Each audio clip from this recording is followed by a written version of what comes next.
नमस्कार साथियों, आज एक कहानी के माध्यम से आपके दिल को छूने की और दिल तक पहुंचने की कोशिश करूंगा। शायद ये कहानी आपको पसंद आ जाए। एक गांव में एक बूढ़ा व्यक्ति था। वो रोज गांव के पास बने स्टेशन पर जाता था, कुछ देर बैठता था और बैठने के बाद इंतजार करने के बाद वहां से उठकर अपने घर आ जाता था। ऐसा वो पिछले 10 वर्षों से कर रहा था।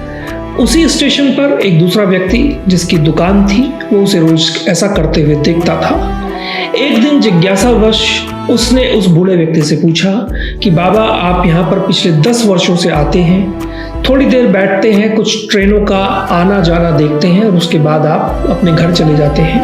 अगर आपको बुरा न लगे तो मैं जानने की कोशिश कर सकता हूँ कि आप ऐसा क्यों करते हैं। तो उसने कहा कि 10 साल पहले मेरा बेटा मुझसे ये कह करके गया था कि पापा मेरी इंतजार करना, मैं इस स्टेशन पर जरूर आऊँगा, मैं गांव जरूर लौटूंगा, आपके पास जरूर आऊँगा।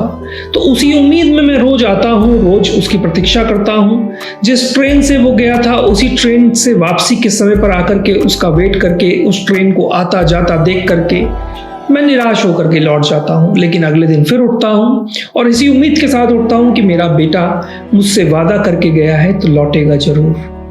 बट सच्चाई ये थी कि उसका बेटा पिछले 10 वर्षों से नहीं लौटा था और ना ही उसने अपने पिता की कोई सुध ली थी। लेकिन सच्चाई ये है कि जहाँ सच्चा प्यार होता है, जहाँ विश्वास होता है और जहाँ मजबूत संबंध होता है, वहाँ पर समय मायने नहीं करता।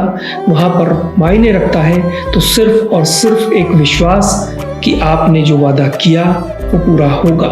उस बाप को भी ये विश्वास था कि उसका बेटा आएगा, क्योंकि उसका प्यार निस्वार्थ और सच्चा था। साथियों, एक खूबसूरत शेर मुझे याद आता है और ये शेर इस कहानी के साथ सच्चाई को बताता है और आपको भी शायद पसंद आएगा। इसी उम्मीद पर हम रोज चिराग जलाते हैं कि आने वाले बरसों बाद भी आते हैं। धन्यवाद।